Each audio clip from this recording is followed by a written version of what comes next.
es el Monte Geller. El Monte Geller está en mitad de la ciudad de Budapest, capital de Hungría.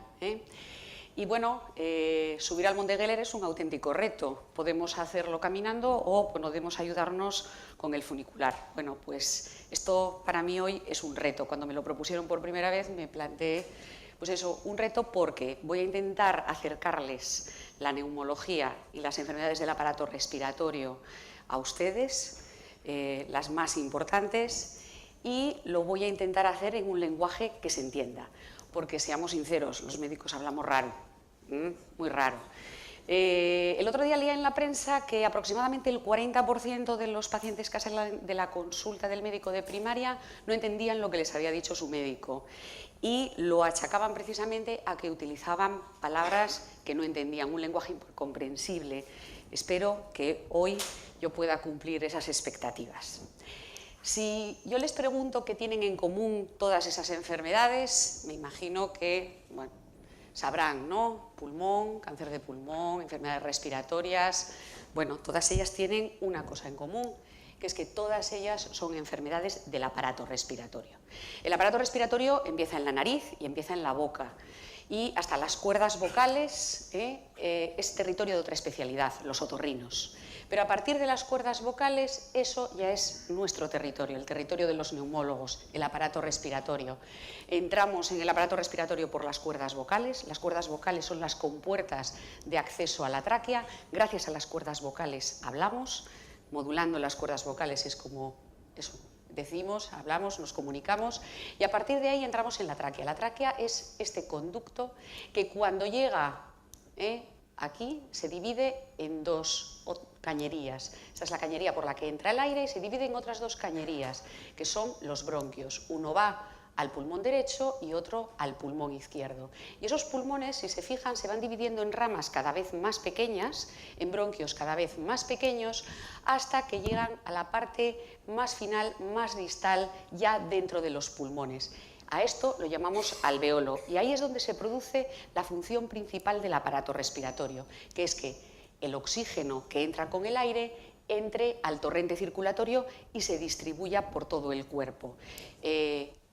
Por lo tanto, es el órgano que proporciona el oxígeno que va luego al corazón, al cerebro, a los riñones, al aparato digestivo. No podemos vivir sin oxígeno y esa función principal la lleva a cabo el aparato respiratorio. ¿Dónde está ubicado? Pues en el pecho, en la caja torácica y separado de la barriga, del abdomen, por un músculo que llamamos diafragma y que se está moviendo continuamente. Por lo tanto, la neumología es la parte de la medicina que se encarga de la prevención, diagnóstico y tratamiento de las enfermedades del aparato que les acabo de enseñar. Constituye un tercio, el 30% de las consultas a los médicos de atención primaria, siendo más de la mitad por infecciones respiratorias. Obviamente no les voy a hablar de todo esto. Si les hablara de todo esto no necesitaríamos 50 minutos. Necesitaríamos 50 días, 50 horas o probablemente 4 años, que es lo que dura nuestra especialidad. Voy a hablar de la enfermedad pulmonar por inhalación de sustancias inorgánicas, concretamente del amianto, les voy a hablar del tabaquismo y les voy a hablar de una consecuencia directa del hábito tabáquico, que es la EPOC. Y empiezo con las enfermedades por inhalación de amianto porque, bueno, yo creo que no se puede hablar de enfermedades del pulmón aquí en Ferrol sin hablar de las consecuencias precisamente de un producto que se utilizó ampliamente en los astilleros. Como bien saben, Ferrol es ciudad de astilleros. Esta es una fotografía aérea de la ría de Ferrol.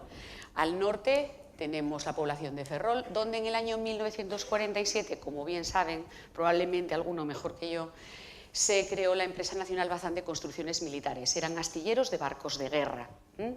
Y justo al otro lado de la ría, en la población de Fene, a partir del año 1970, se fundó antes, pero a partir del año 1970 es cuando empieza la gran producción de barcos por parte de Astano. Gran construcción de barcos. Estamos hablando de gaseros, de petroleros, de cargueros, alto tonelaje. De tal manera que en la década de los años 50 hasta bien entrados los 80, pues se construyeron en Ferrol todos esos barcos, muchos de ellos se exportaron para otros países. De tal manera que a principios de la década de los años 90 ambos astilleros se fusionan en Izar, hoy conocido como Navantia. El problema de los astilleros es que utilizaron durante muchos años este producto, el amianto, también conocido. Los médicos, de hecho, nos referimos a él como asbesto, pero las dos cosas es lo mismo. Fíjense que desde el año 1989, en base a ese Real Decreto, todos los productos que contengan amianto deben llevar ese etiquetado, deben llevar esa etiqueta, porque dice que es peligroso para la salud. La palabra amianto viene del latín amiantus y asbesto viene de la palabra griega asbestos, y en ambos casos quiere decir indestructible, incorruptible. Y la verdad es que es una buena definición para definir un material que es concretamente un mineral. Es un mineral, está presente en la naturaleza. En España no lo hay, en España no tenemos minas de amianto, lo hemos importado para utilizarlo, pero no lo tenemos, que se caracteriza por su elevado punto de fusión y su baja conductividad térmica. ¿Qué quiere decir esto? Que es resistente al calor, que es resistente al frío, resistente a las llamas, aísla también del ruido. Por lo tanto, es el aislante ideal. De ahí que ya se haya utilizado en múltiples aplicaciones industriales. Se han descrito más de 3.000. ¿Y qué aspecto tiene el amianto? ¿Cómo es el amianto? Muchos de ustedes lo conocen también, en polvo, de acuerdo, a granel. Como tal, se ha utilizado para todas esas aplicaciones y entre ellas está el amianto proyectado. Era el amianto que se proyectaba con una manguera y se utilizaba, pues eso, se aplicaba sobre estructuras metálicas en la cara inferior de losas de hormigón para protección contra incendios, aislamiento acústico, etc. En hojas o placas, tiene el aspecto del cartón y como tal se ha utilizado para aislante térmico en chimeneas, calentadores, pero incluso en pequeños electrodomésticos. Las planchas, los tostadores, los hornos de nuestros electrodomésticos de las décadas de los años 70 y 80 tenían amianto. Eran electrodomésticos que se calentaban. Para aislar se utilizaba precisamente el amianto. En forma de cordel, como tal se utilizaba para las juntas de las cañerías. Incorporado en productos de cemento, lo que conocemos como fibrocemento y que casi todo el mundo conoce por el nombre comercial, Uralita. Ni qué decir tiene toda la presencia que tenemos aquí en Galicia de Uralita, en tejados, en las fachadas de los edificios, también se utiliza en canalizaciones para aguas residuales, bajantes de los edificios, etcétera, etcétera, etcétera. Y finalmente incorporado a distintas argamasas en formas de resinas o de betún. Y como tal participa de elementos de fricción para frenos y embragues de automóviles. Se ha utilizado incluso en pavimentos, en el suelo, en suelos vinílicos. Se ha utilizado incluso como elemento decorativo, formando parte de macetas, de tiestos, etcétera. Insisto, más de 3.000 aplicaciones. Podemos entender que la forma de exponernos a él sea sobre todo si lo hemos manipulado, si hemos trabajado con él. Aquí, obviamente, industria naval, pero no la única. Siempre insisto, en la construcción, hemos hablado del fibrocemento, también se ha utilizado ampliamente el amianto. También en la industria del automóvil, del ferrocarril, fabricación y mecanizado de productos de fibrocemento, fabricación y utilización de juntas, industria textil y transporte, tratamiento y gestión de residuos que contienen amianto. Pero no solamente se han expuesto los trabajadores, también se han expuesto sus familias, sobre todo las esposas de los trabajadores que llevaban la ropa de trabajo a lavar a casa. Al sacudir las ropas, pues también se esparcían las fibras de amianto que respiraban la gente que convivía con ellos, y también exposiciones contaminantes dentro del hogar. Y finalmente la exposición ambiental en zonas alrededor de minas o factorías donde se explota el material de amianto o si derribamos estructuras que contengan amianto. Y siempre pongo la foto de las Torres Gemelas. Estas son las Torres Gemelas el día del 11S cuando se cayeron. Las Torres Gemelas estaban forradas de amianto. Imagínense la polvareda que creó cuando cayeron.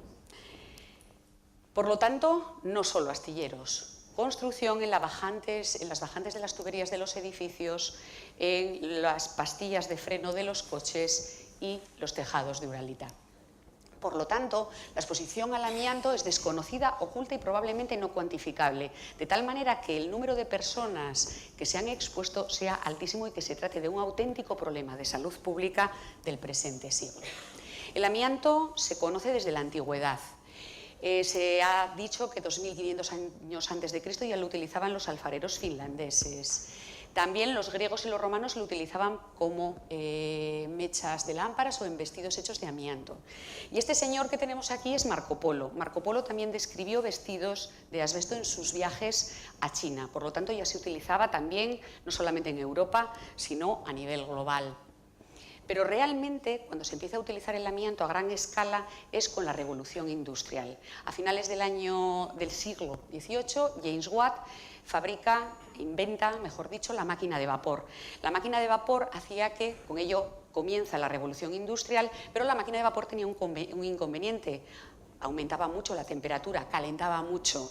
Y en el año 1828 se inscribe la primera patente en Estados Unidos para utilizar el amianto como aislante.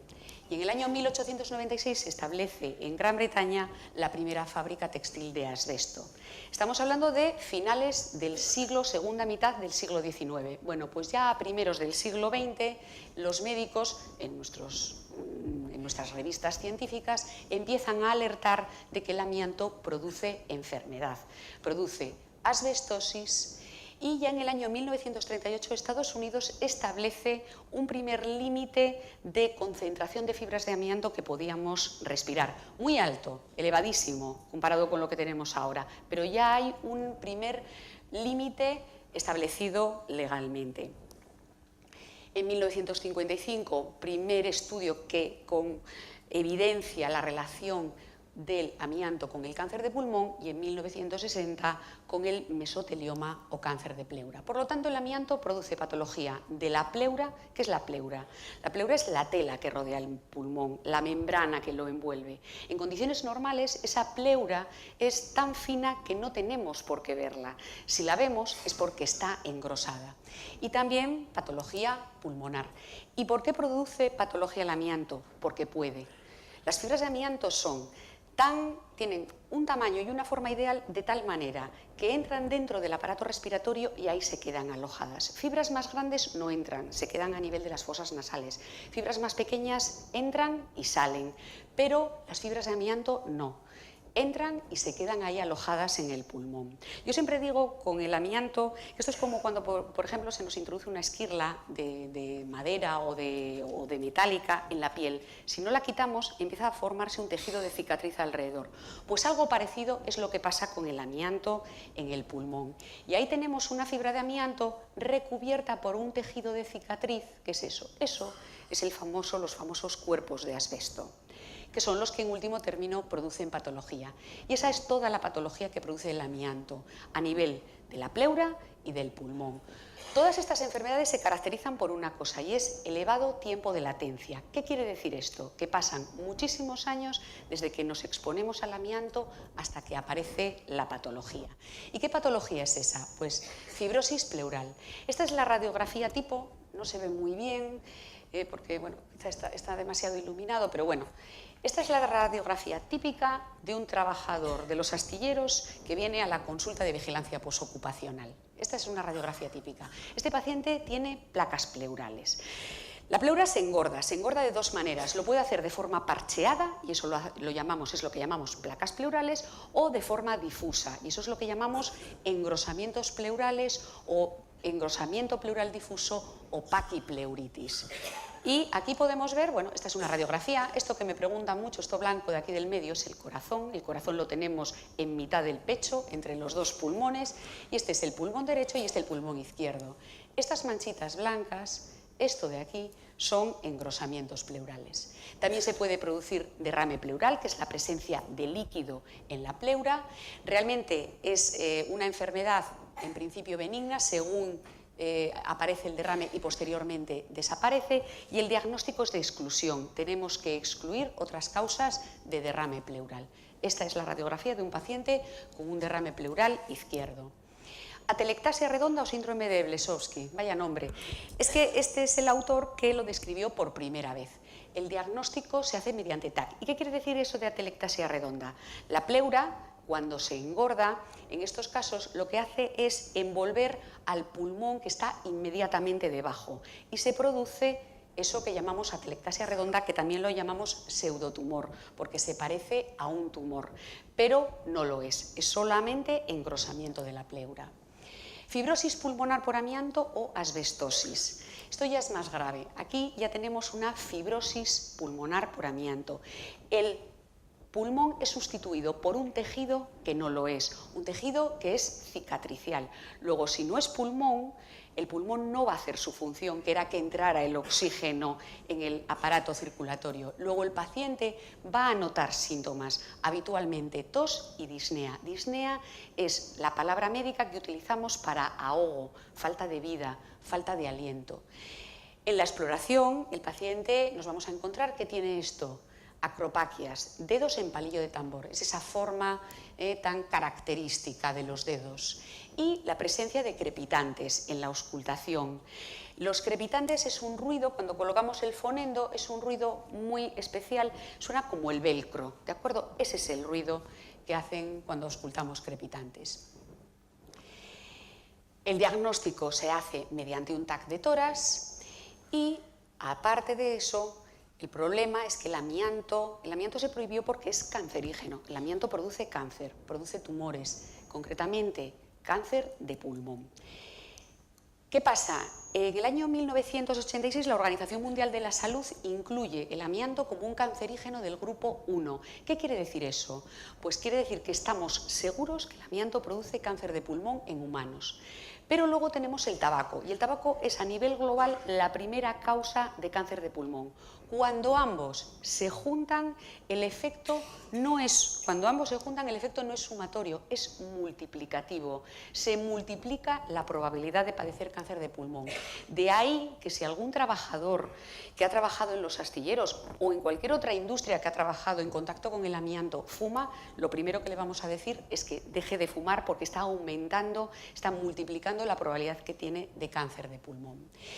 Y luego el otro gran tumor que produce, el otro gran cáncer que produce el amianto es el mesotelioma o cáncer de pleura. Steve McQueen se murió con 50 años y se murió de un mesotelioma. Hay tres teorías sobre por dónde adquirió el mesotelioma Steve McQueen. Las tres teorías es una que trabajó de joven en los astilleros de Los Ángeles. La otra, que estuvo enrolado en la Marina y estuvo en los buques de guerra, en las máquinas de los buques de guerra estadounidenses que iban forrados de amianto. Y la tercera teoría era que le gustaban mucho los coches, el automovilismo, y él le gustaba mucho la mecánica también, y él manipulaba los motores, manipulaba los frenos y pudo estar expuesto también al ferodo de los frenos. 50 años y se murió. Tumor excepcionalmente poco frecuente. Es decir, este es un mapa de España con el número de muertos por cáncer de pleura. Es un estudio hecho aquí en España y las zonas verdes es donde prácticamente no existe cáncer de pleura y por lo tanto no hay mesotelioma. No se ve muy bien, pero las zonas rojas es donde está aumentada la mortalidad por mesotelioma. Tenemos ahí la zona de Cataluña, donde están las fábricas de Uralita, tenemos el Levante y, como no, tenemos ahí otro punto rojo que es Ferrol. Los síntomas fundamentales: dolor torácico, síndrome general. ¿Qué es esto de síndrome general? Pues consiste en anorexia, es decir, perder el apetito, adelgazamiento, perder peso, y la astenia, encontrarse cansado. Esos son los síntomas de alerta de un mesotelioma. El principal tratamiento para evitar estas enfermedades es pues, obviamente evitar la exposición, la prevención. Y estas son las sucesivas medidas, que fue imponiendo nuestra legislación sobre la limitación del uso del amianto. Y en el año 1987 se prohíbe el amianto en la construcción naval. En el año 89 es donde se obliga a que los productos que lleven amianto lleven esa etiqueta. ya digo, sucesivas instrucciones limitando el uso del amianto hasta que en el año 2002 en España, adelantándose a esa directiva comunitaria que prohibía el amianto en cualquier país de Europa a partir del año 2005, España se adelantó y en el año 2002 prohíbe cualquier tipo de uso de amianto. Y en el año 2006 se establecen las disposiciones mínimas de seguridad y salud aplicable a los trabajadores con riesgo de exposición al amianto. En ese Real Decreto se establece que todo trabajador que estuvo en contacto con el amianto debe seguir sometido a control médico preventivo a través de reconocimientos periódicos en el sistema público de salud y preferentemente a cargo de los neumólogos. Y el Ministerio de Sanidad elabora por primera vez un protocolo de vigilancia sanitaria específica. Hubo una segunda edición en el año 2003 y la última edición es esta, la tercera edición es esta del año 2013. ¿Y qué nos dice ese protocolo? Pues que cualquier paciente, cualquier trabajador que haya estado expuesto al amianto y que acude por primera vez a nuestra consulta, debemos hacerle una historia laboral de riesgo. Debemos preguntarle en qué trabajó, cómo trabajó, en qué puesto, durante cuántos años, a qué edad empezó. Una historia clínica. Le tenemos que preguntar si fumó, si no fumó, si tiene tensión alta, diabetes, colesterol. Historia en general que hacemos a todo el mundo. Consejo antitabaco, una vez más. Multiplica la probabilidad de tener cáncer de pulmón. Exploración física, atendiendo sobre todo a la presencia de acropaquias, los dedos en palillo de tambor y los crepitantes. Radiografía de tórax y también una espirometría, unas pruebas de función pulmonar. Y luego, a partir de ahí, en función de lo que encontremos, análisis, revisiones periódicas, dependiendo un poquito de la patología que tengan. Si no les hemos encontrado nada, pues en principio con hacer una espirometría y placa de tórax cada 3 años bastaría. Si tienen algo, pues tendremos que hacer, como siempre, consejo antitabaco si siguen fumando, exploración física, radiografía y pruebas de función pulmonar. Por lo tanto, y aquí va el primer mensaje con el que quiero que se vayan a casa. Si piensa que puede haber tenido contacto con el amianto, consulte con su médico de cabecera. Aquí en nuestra área sanitaria los médicos de atención primaria están muy acostumbrados y muy preparados para detectar y ver este tipo de patología. Y por supuesto, si fuma, hay que dejar de fumar. Y aprovecho, esto me sirve para entrar en el siguiente punto, que es el tabaquismo. Vamos a ver. Fumamos y fumamos porque durante muchísimos años se nos ha inducido a ello. Fumar es sexy, fumar es moderno, fumar da clase, podemos encontrar tabaco en cualquier sitio. De tal manera que cuando entró en vigor la ley antitabaco, que entraba en vigor a partir del 1 de enero del 2006, pero la ley antitabaco es del año 2005, teníamos en España 20.000 sitios donde, que expendían tabaco, 100.000 máquinas automáticas, podíamos comprar tabaco en bares, restaurantes, en centros públicos e incluso lo podíamos comprar en el hospital. En el kiosco del hospital podíamos comprar perfectamente tabaco. Entonces, realmente hemos vivido una época donde se nos ha estimulado a fumar. De tal manera, esto pasa solo, de tal manera que, fíjense, estos son datos del Instituto Nacional de Estadística. A finales de los años 70, el 40% de la población en España fumaba. Pero es que los hombres fumaban el 65%, las mujeres no, estábamos aquí abajo. ¿Qué pasa? Con los años, y esto es datos de la encuesta de salud del año 2006, en la población hemos conseguido bajar del 40 al 29%. Y gracias a que los hombres han dejado de fumar, porque las mujeres nos hemos querido igualar tanto a ellos que nos hemos igualado también para lo malo. ¿De acuerdo? Es decir, así como el tabaquismo ha bajado en los hombres, fíjense en las mujeres, que es esta otra curva, es una curva ascendente. Así todo hemos conseguido bajar. Perdón. En el año, esta es la última encuesta de salud del año 2012. ¿Cómo estamos ahora? Hemos seguido bajando. En estos momentos fuma la cuarta parte de la población, un 24%. Pero quiero llamar la atención sobre una cosa. Fíjense en esta franja de edad, entre los 15 y los 25 años, fuma un 22%. Y además que fuman igual los chicos que las chicas. Nos hemos igualado. Queremos igualdad hasta para esto. 25-35, fíjense, aquí está el pico de la gente que fuma. Luego a partir de los 55 caen. Y ojo, no caen porque estemos concienciados, caen porque nos empecemos a encontrar mal, empezamos a sufrir las consecuencias de haber fumado. Me imagino que saben cuál es el pulmón de un fumador de estos dos, ¿verdad? No hace falta que me contesten. Porque el humo del cigarrillo, el cigarrillo tiene todo esto. Más de 600 sustancias tóxicas, de las cuales 40 producen cáncer de pulmón. ¿De acuerdo? Cáncer de pulmón y otro tipo de cánceres. Todo esto es lo que metemos cada vez que inhalamos cigarrillo.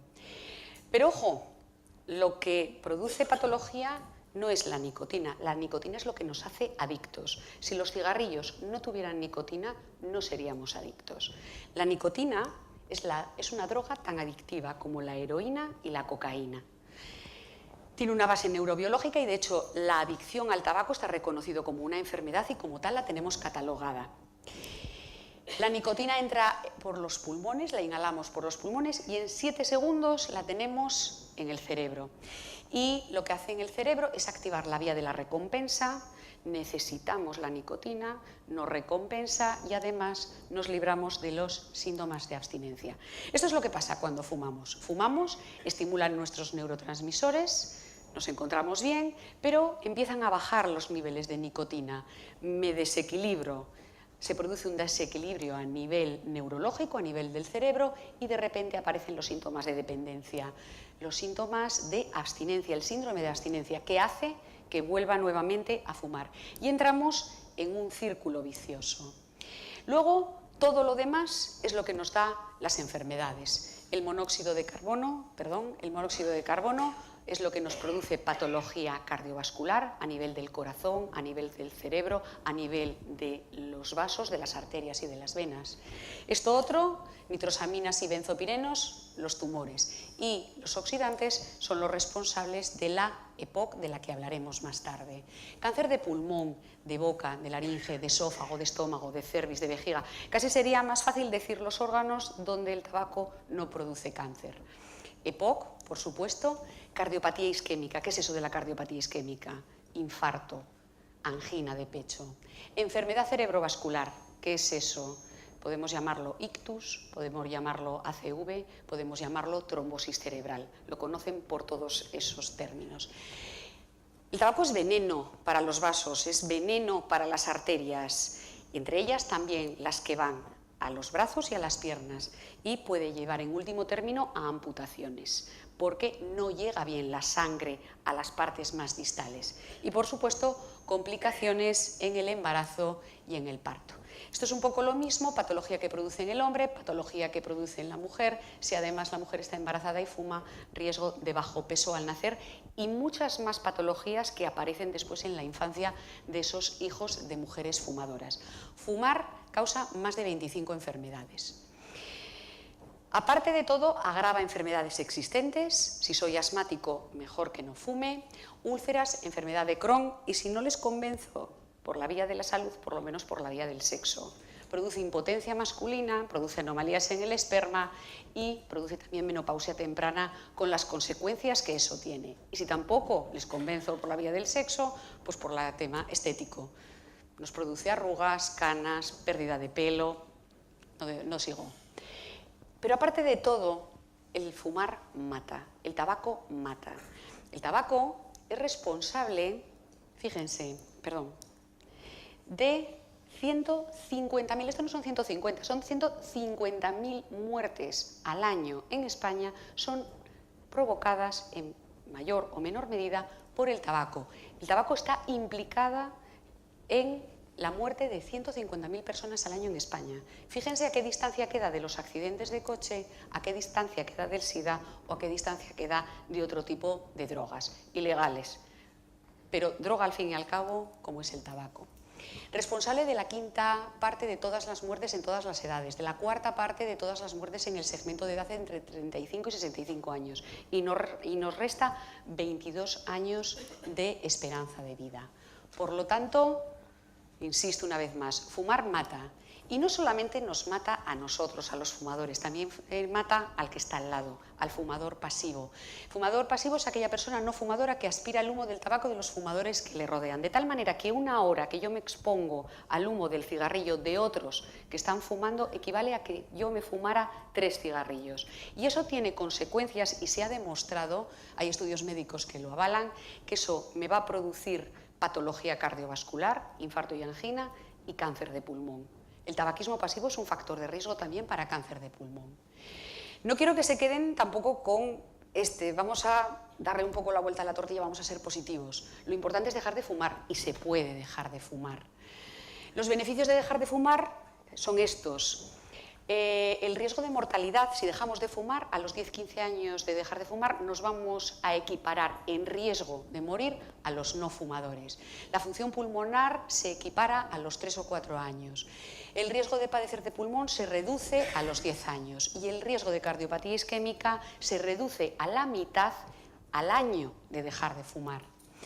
Este es el gráfico de cómo cae la función respiratoria con los años, la capacidad pulmonar. A partir de los 25 o 30 años empezamos a caer en nuestra capacidad pulmonar. Es esto. Fíjense la caída, cómo va cayendo, cómo va perdiendo capacidad pulmonar el fumador. Podemos rectificar esto si dejamos de fumar a los 45 años y esto un poquito a los 65, pero ya lo perdido, perdido está, no lo vamos a recuperar. Luego, importante, romper ese círculo vicioso de la nicotina. Porque vamos a tener esto cuando dejemos de fumar, vamos a tener dependencia física. El tabaco crea 2 tipos de dependencia.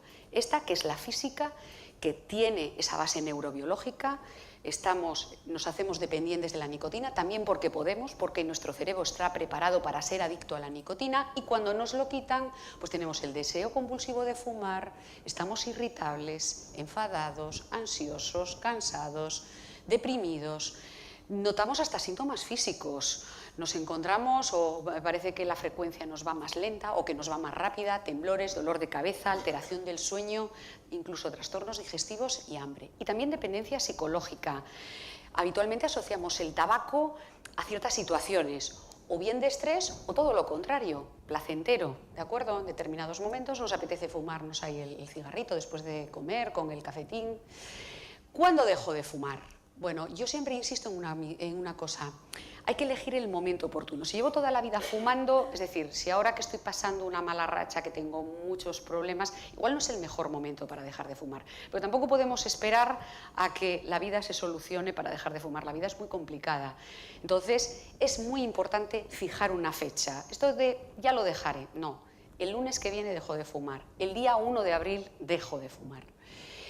Hay estrategias frente al tabaco, tanto no farmacológicas como farmacológicas. Dentro de las no farmacológicas tenemos el apoyo psicológico. Deberíamos hacer una lista de por qué queremos dejar de fumar, registrar cuáles son las situaciones de riesgo en donde nos apetece fumar y elegir el día en que abandonamos el tabaco. Lo dicho, identificar ciertas situaciones de riesgo y buscar alternativas. Situaciones de riesgo. Es que ese cigarrillo de después de comer con el café, pues es que igual después de comer nos tenemos que levantar y hacer otra cosa, ir a dar un paseo, por ejemplo. Y una vez que hemos elegido el día que dejamos de fumar, a partir de ahí es todos los días un ejercicio de fuerza de voluntad. Y todos los días evitar situaciones de riesgo. Y todos los días, bueno, pues intentar beber abundante agua y zumos, comidas frecuentes y frugales. Ojo, mucha gente no deja de fumar por el miedo a engordar. Entonces, bueno, podemos comer más a menudo, pero poquito. Si de vez en cuando tengo un momento de debilidad, igual debería coger, es importante haber hecho esa lista de motivos por los que dejo de fumar, releerla y, bueno, practicar ejercicio físico. Luego tendremos también medidas farmacológicas. Hay gente que no puede dejar de fumar por sus propios medios. Insisto, nos hemos de hecho dependientes de la nicotina y necesitamos algo que engañe al cerebro. Tenemos entonces la terapia sustitutiva de nicotina en forma de chicles, parches, sprays, muchísimas presentaciones. Tenemos también el bupropion, conocido por el nombre comercial Zintabac. El Zintabac tiene una historia muy curiosa. Este es un fármaco que se empezó cuando el laboratorio lo comercializó, Glaxo, Lo empezó estudiando para enfermos deprimidos, para la depresión, y se vieron cuando estaban haciendo los estudios que la gente espontáneamente dejaba de fumar. Cambiaron la línea de investigación y decidieron patentarlo precisamente como ayuda para dejar de fumar. Y la vareniclina, el Champix también. Con todo esto podemos dejar de fumar. Fíjense, solo con fuerza de voluntad, solo un 3% de los fumadores al año ha conseguido dejar de fumar. Con materiales de autoayuda, un 4%. El consejo médico, el que el médico te diga deje de fumar, solo un 5%. Pero si nos acompañamos de medidas farmacológicas, esto puede aumentar. Y estos son los porcentajes con la terapia sustitutiva con nicotina, con el Cintabac o con el Champix. Decisión, consejo y luego perseverar. Yo siempre digo que admiro mucho a los exfumadores porque creo que cada día hacen un ejercicio diario de fuerza de voluntad. Y luego ofrecer apoyo. Si alguien deja de fumar, si en casa alguien deja de fumar, debemos apoyarlo. Debemos, bueno, incluso si nosotros dejamos de fumar, mejor que mejor. El tabaquismo, para la Organización Mundial de la Salud, la estrategia de dejar de fumar es la medida de salud pública más importante que pueden adoptar los países, con repercusiones ya no solo para la salud, que parece que nos ha quedado claro, sino también con consecuencias económicas. Si no fumamos, nos vamos a evitar todas esas enfermedades y el gasto en salud consecuente. Por lo tanto, no seamos borregos y dejemos de fumar. Por supuesto, si el médico de cabecera por sí solo no puede mandar al neumólogo. Y pasamos a la siguiente parte, la EPOC, consecuencia directa del tabaquismo. Y ambos son amigos peligrosos. La EPOC no se entiende sin el tabaco, pero debemos, es decir, es una consecuencia directa. Si no fumáramos, no habría EPOC, ¿de acuerdo? No podemos, o sea, son incompatibles. ¿Y qué es EPOC? EPOC es enfermedad pulmonar obstructiva crónica, las siglas, lo que la gente antes llamaba bronquios crónicos, bronquitis crónica, incluso alguno enfisema, conoce esa palabra. ¿Y en qué consiste? Bueno, ¿se acuerdan que los bronquios eran las cañerías que llevaban el aire a los pulmones? Este es el bronquio de una persona normal, este es el bronquio de un paciente EPOC. Fíjense la luz. Aquí lo que aparece es que esa luz está estrecha, esa cañería que lleva el aire a los pulmones está estrecha, con lo cual llega menos aire, llega menos oxígeno y por lo tanto voy a tener también síntomas: ahogo, tos con o sin expectoración, infecciones respiratorias de repetición y limitación de la capacidad de esfuerzo. Y fíjense, para mí esto es muy gráfico. La EPOC es la única causa importante de muerte que ha aumentado significativamente en los últimos años. En esta gráfica vemos cómo han caído, siguen siendo las más prevalentes, las enfermedades cardíacas y las enfermedades del cerebro, pero la mortalidad por ellas ha ido cayendo. Esto es la cardiopatía isquémica, esto es el accidente cerebrovascular, otras enfermedades cardiovasculares, pero fíjense, 163% es lo que se ha incrementado la EPOC en los últimos años. Estos son datos de Estados Unidos. En el mundo, 210 millones de personas padecen EPOC en todo el mundo y hay 3 millones de muertes por EPOC. Vamos a compararlo con otra enfermedad que mata, el cáncer de pulmón, o el cáncer, mejor dicho, en general. 32,6 millones de personas, 210 estábamos hablando de antes, 32 millones de personas viven o conviven con el cáncer. Sí es verdad que el cáncer en estos momentos mata más que la EPOC, pero este escenario puede cambiar. Se prevé que en el año 2020 la tercera causa de muerte sea precisamente la EPOC, después de, una vez más, isquemia cardíaca y enfermedades cardio y cerebrovasculares. ¿Y qué es lo que pasa en España? Pues en España ya es la quinta causa de muerte en hombres y la séptima en mujeres.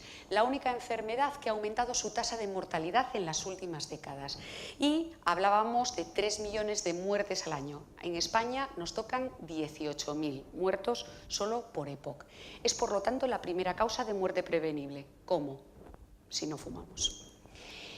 ¿Y de cuánto, cuál es la prevalencia? Es decir, ¿cuántos enfermos de EPOC hay en la población general? Pues la EPOC afecta al 10% de la gente mayor de 40 años. Lo preocupante de esto es que de cada 10 pacientes que tiene EPOC, 7 no saben que lo tienen, porque no están diagnosticados, porque lo ignoran, porque no han consultado con el médico, etcétera, etcétera, etcétera. Muchas causas, pero 7 de cada 10 no saben que la tienen. Y se estima que entre el 10 y el 12% de las consultas médicas en atención primaria son precisamente por este motivo. Sabemos que es el 10%, este es un estudio que se hizo aquí en España sobre la prevalencia de EPOC, año 1997, año 2007. Por cierto, aquí participó Galicia, Vigo, nos queda cerquita. La prevalencia a nosotros nos corresponde del 8,2%. Insisto, a nivel global, en España, 10%, de los cuales un 15% son varones, es decir, un 15% de los hombres tienen EPOC y en las mujeres casi el 6%. Y por comparar con otra enfermedad, la diabetes tiene una prevalencia del 12%, o sea que ahí andamos.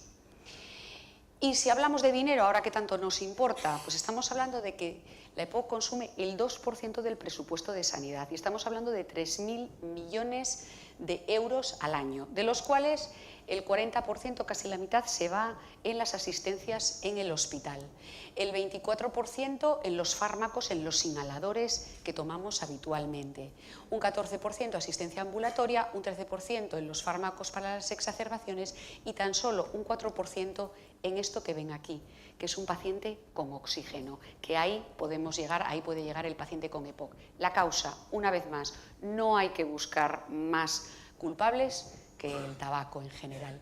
¿Y cómo puedo saber si tengo EPOC? Bueno, pues si empiezo a notar que me fatigo cuando subo escaleras. No hace falta que uno esté fatigado al mínimo movimiento. Si veo que cuando subo escaleras me fatigo. Lo que pasa es que el tema de la fatiga siempre es un tema muy relativo. Esto es como el dolor. La disnea es la sensación subjetiva de falta de aire. Entonces la gente piensa, bueno, claro, es que tengo 70 años, o es que tengo mucho peso, o es que he fumado mucho.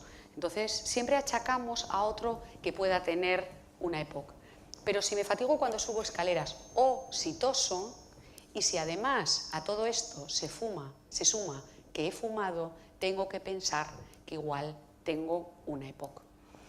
¿Cómo diagnosticamos la enfermedad? Con una espirometría, la prueba de soplar, ¿de acuerdo? Yo puedo pensar que tengo EPOC, pero voy al médico y me tiene que hacer una espirometría para saber que tengo EPOC. La espirometría es la famosa prueba de soplar. Yo siempre digo que los pacientes nos colaboran más si les explicamos para qué son la prueba. A diferencia de otras pruebas, la diabetes nos la diagnosticamos pinchándonos un dedo, el azúcar. Si nos hacemos un electro, nos ponen ahí los electrodos, no tenemos que hacer nada, una radiografía de tórax. Pero para la espirometría tengo que colaborar, el paciente me tiene que colaborar.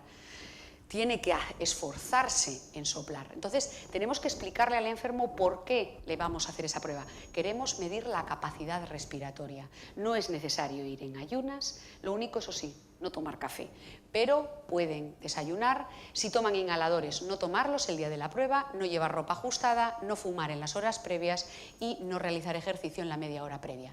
Y lo siento mucho, lo digo porque aquí hay muchos pacientes de la consulta acostumbrados a soplar, y lo siento mucho, pero la prueba de soplar cuesta. Tenemos que quedarnos así, ¿de acuerdo? Después de hacer una espirometría bien hecha. Tratamiento, no lo digo más. Yo creo que este mensaje nos ha quedado claro, dejar de fumar. Tratamiento no farmacológico, no fumar, rehabilitación respiratoria, intentar hacer ejercicio físico.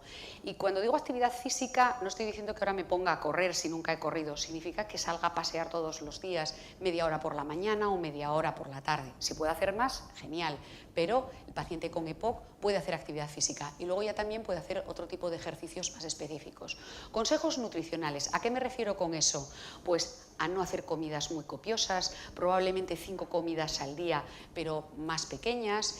Debemos educar a nuestros pacientes, a identificar la enfermedad, a saber las cosas que tienen que hacer, cómo poner los inhaladores, a usarlos bien, cuándo los tienen que tomar, cada cuánto, y hacerlo correctamente. Si además reciben otra medida no farmacológica y que, insisto, el 4% de nuestros pacientes pueden llegar a utilizar oxígeno. Lo que dice la gente de estar enganchado a la bombona es eso. Y, por supuesto, la vacuna antigripal anual y la del neumococo cada 5 años. Y luego el tratamiento farmacológico, inhaladores. La vía inhalatoria, lo de inhalar medicamentos, es la vía de elección a la hora de tratar a estos pacientes. Aquí no tenemos pastillas, hay pastillas también, pero sobre todo nosotros tenemos los inhaladores. Y educar al enfermo. Me parece fundamental que los enfermos, la EPOC es una enfermedad crónica, es decir, no tiene cura, pero podemos frenar su progresión. Debemos instruir al paciente sobre eso, sobre qué es una enfermedad crónica y sobre en qué consiste. Necesidad de tratamiento, aunque no tenga molestias. Aquí no hay que tomar los inhaladores solo cuando los necesito.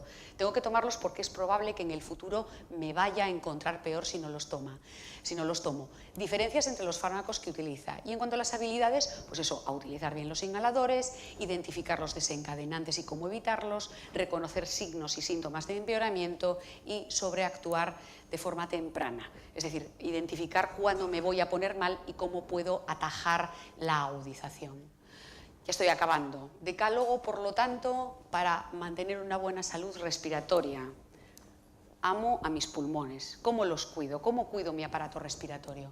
No fumando, bebiendo abundantes líquidos, manteniendo un peso adecuado. Muchas de estas medidas son de sentido común. Hacer ejercicio diario, vacunarse anualmente de la gripe, evitar ambientes contaminados por humo o sustancias tóxicas, lavarse las manos con agua y jabón, sobre todo si he tenido contacto con algún paciente con enfermedad respiratoria, evitar la exposición a agentes irritantes en el lugar de trabajo y tomar los medicamentos en la dosis y según el esquema que indique el médico. Y si no me va bien o si noto que el medicamento no me está haciendo bien, consultar al neumólogo. Cada vez tenemos pacientes en la consulta más preparados, nos vienen instruidos. Lo que pasa es que muchos de nuestros pacientes se meten en Internet. Internet, yo siempre digo que esto es un campo que es difícil ponerle puertas. Entonces, bueno, si consultamos información en Internet, hacerlo en páginas que sean fiables. Esta, por ejemplo, es la página de la Guía Española de la EPOC, con instrucciones para pacientes. Ahí tenéis una pestaña para los pacientes. O, por ejemplo, esta es la página de la Sociedad Española de Patología del Aparato Respiratorio, nuestra sociedad científica. No hace falta ser socio ni nada, son páginas gratuitas. Uno llega, pincha ahí en biblioteca, tiene biblioteca para pacientes y se pueden descargar muchas de estas guías. Y esto es Budapest desde el Monte Geller. Esta es la vista desde el Monte Geller. Bueno, no sé si les he dado una visión tan bonita como esto, espero que sí, clara. Y bueno, en principio, muchísimas gracias por su atención.